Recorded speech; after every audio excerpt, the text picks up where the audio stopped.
Hello and welcome to ETRetail's exclusive curtain raiser series ahead of our flagship e-commerce and digital native summit 2023. Today, we are in conversation with the founder of nearby.com, influencer, mentor, and the man who has inspired us all to do epic shit, Ankur Warikoo. Hi Ankur, thank you for joining us. Thank you so much, Pallavi, for having me. So Ankur, the theme of our discussion is the rise of India's digital economy. Over the last decade or so, you have built a digital brand and you have built a digital brand of yourself. So how has that journey looked like? It's been fascinating. Became an entrepreneur in 2009, and back then, starting up was nearly not as cool as it is today. Like today is like fashionable that I'm a founder, I'm running my own startup. Back then, it was a very, very different era. And then, of course, in 2015, with Geo coming in and the internet just exploding, everybody has a device in their hands and they have access to the same technology that everybody in the world does. It just became a completely new experience. So a combination of the age of this country, we are very young, and there is this massive population that's still under the age of 20. Combination of internet exploding and fast speed internet plus cheap internet coming in, and the combination of the world becoming more and more global as well as local, where there are no boundaries, anyone could be working from anywhere and freelancing and doing everything. I think it just set us up for the last decade, and everything that I've experienced has been so incredible. Wonderful. I mean, you've set the tone for the discussion. So what you mentioned, just an extension to that, as an entrepreneur and as an investor, how big an opportunity do you see India as for global as well as for local homegrown brands? You know, it's funny you asked me this question. I was in the US the last 10 days, and I was visiting Chicago, Michigan, New York, meeting with a bunch of student entrepreneurs and very good creators from across. And when I was at the New York airport, waiting for my flight to come to India, it hit me that the one thing I missed in the US that I find in abundance in this country is an excitement for the future. Wow. The US is a developed country, everything is nice, sab kuch sahi hai, processes are set, there is faith in the systems and institutions, people have a nice life and people are generally nice as well, blah, blah, blah, blah. But it's almost like they know what their capability is and they stop at that. And whenever I meet students and working professionals from India, and I spend a lot of time with them through the content that I create, I find that nothing stops them. Like their audacity and their dream and their ambition is just so big and so huge. It's like, we don't know what we can do. So let's try and do everything and let's try and do all that is possible. So I am just so long on India as a story for the next 10, 20, 30, 40, 50 years. We're going to be the youngest country in the world till 2060. Yeah. And that is incredible because that is a demographic dividend that very few countries in the world in the past have enjoyed. So I feel that combination again of our economic growth that is happening, the age of the population, which is brilliant, stability of the political system and the governance that's coming in, and of course the global nature of how our companies are. Build in India for outside of India is such a big thing. Build in India for India is such a big thing. 60% of our economic growth is driven by domestic consumption. Yet we are also building for products outside of India and doing such a great job. Exports are flourishing in every sphere. FDI is brilliant coming in from outside. So I can go on, but it's just an incredible time to be here. I mean, that's so beautiful and such an exciting thought, such an exciting conversation to have. Absolutely. Right? So when we speak of the digital era or the digital landscape, content to commerce is a very exciting and highly potential concept. What are your thoughts on that?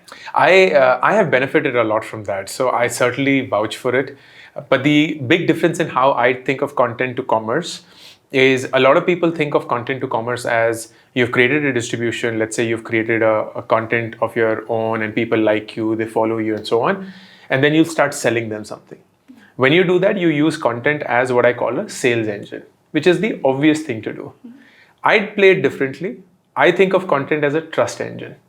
We live in a country where trust is deficient. So if you're able to garner trust of the individual, you actually can do a lot. Like, so think of what is the most trusted brand in the country, and you're like Tata. And Tata itna trusted hai ki hum Tata se kuch bhi khareed lenge. Like we'll buy airlines from Tata, education from Tata, housing from Tata, cars from Tata, namak from Tata, this from Tata, because it's like we trust the brand. The same way, if you create content and you create a following, use that for trust, and then try and initiate commerce through a completely different channel, which is what I do. So I have my content, which never talks about the things that I'm trying to sell. And then I have my digital marketing, which are ads, which can get very irritating for a lot of people. And they try and sell the education business that I actually run. Yeah. And both of them run in parallel, but they don't speak to each other. They're riding on each other. So when people see my ads, they're like, ye kaun hai? And then they go and look me up, and they'll hopefully see content that helps them. And they're like, theek hai, ye fly-by-night operator nahi hai. Like, he's here to stay. It seems like he's done something in life. And that flywheel works really well. So content to commerce with using content as a trust engine works beautifully. Wonderful. I think that is going to help a lot of budding entrepreneurs. I hope so. So when we speak of content to commerce again, do you think brands can leverage this to go deeper into India serving the real Bharat? And could this work the magic like what you mentioned Jio did? 100%. The reality is we have anywhere between 600 to 700 people on the internet right now. But of that, only 300 or so are well versed with English. So we have almost half of our internet population right now, which consumes it in vernacular, whether it's Hindi or the regional language. The next 600 that will come will conclusively be fully vernacular. They're not going to be English. And if people are going to drop their English hangover and they're like, nahi, zaruri nahi Angrezi mein baat karna, we can actually speak in the language. Like, for me, my first language is Hindi. All the content that I create is in English. And I can speak in English, but I don't want to speak in English because Hindi is my first language. Yeah. So I will create content in English or in Tamil or in Telugu or in Marathi or in Gujarati or in Bengali or any other language that I'm comfortable with. And you suddenly then reach a population which is not necessarily tier 2, tier 3. It is a population that doesn't need a business language of English to actually run their life and their livelihood. They're consuming content in the language that they are most comfortable with when it comes to comprehension. When you start thinking like that, it breaks boundaries because then you are reaching to everybody. You're literally reaching to everybody. And I say this, it's like we think of Delhi as a metro city, and we are in Delhi right now, or in Faridabad to be precise. But Delhi is not a metro city. Delhi is actually the best reflection of what India is. Like, so there'll be like this snooty South Delhi, जहाँ सारे अमीर लोग रहते हैं, या लगता है उनको कि वो अमीर हैं. But then there is also the middle class Delhi that will stay in places like Lajpat Nagar. I grew up in Lajpat Nagar and I knew what middle class Delhi was. Then there is the quote unquote poorer version of Delhi that we don't necessarily get to encounter, but those could be really small areas or perhaps even slums. And then there is this survival part of Delhi, which is constantly migrating. It's like they come in, try to make things work, doesn't work, go back. Then they come in again, give it another shot, go back. All of them stay in the same city. All of them consume the same content, like sub YouTube pe, sub Instagram pe. And when you speak, you could be speaking to the Delhi University crowd, or you could be speaking to the middle crowd, or you could be speaking to some random Warikoo Institute of Management or Technology crowd. And they will all be in the same city, but with such different personas. So I feel it is not so much about कि कौन से शहर में है वो. It is about how do they think about their life and where their economic status is in the hierarchy as yet. And if you were to create content that speaks to them, you will reach out to them. You've beautifully captured the pulse of the entire content to commerce. And that's maybe one of the reasons why we see big global giants launching, their apps in vernaculars, exactly. Customizing it. Absolutely. Yeah. Wonderful. So, but there must be some challenges that, exist in this entire space.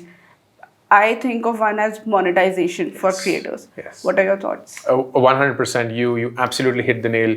The biggest challenge is that India is still a massive population, but not with the economic depth to make a sound business. At least not if you just think about content. So if you want to become a content creator, there is a glass ceiling to how big you can get. And even the top content creators in the country cannot get to a really big scale. And that scale is considerably lower than what it would be to an equivalent content creator, say, in the West, US or Europe. So there is this fundamental challenge. But that also brings in opportunities, at least the way that I think about it, which is we are hustlers in that sense, and as I said, there is a faith and optimism towards the future. So we're like, a content wali game to hai. Like, I need my millions of followers, so on, so that I can ride this game. And what I want to do then is, if I can't make enough money from this straight line content game, I will start thinking about different revenue streams. Like, content to commerce is one. What commerce is a question that you have to answer. It could be your own merchandise line, it could be your own courses, it could be your own consulting, it could be your own agency, it could be a completely different ball game. All of those are things that you will have to think of, क्योंकि एक तरह से पैसे तो नहीं बनेंगे. It'll have to be a combination of multiple things. That also then becomes our strength, because then it becomes really hard to disrupt this space. Nobody can come in, get to the same reach and do as well as you, because you've done so many more things than just establish the reach. And that, I think, brings in certain level of robustness into the business. So people who are able to think like that, they prosper and have a longer term play. People who just think, yaar, isse to kuch paise ban hi nahi rahe, and why am I even doing it? They have a shorter sprint, perhaps explode and then fade away. Okay.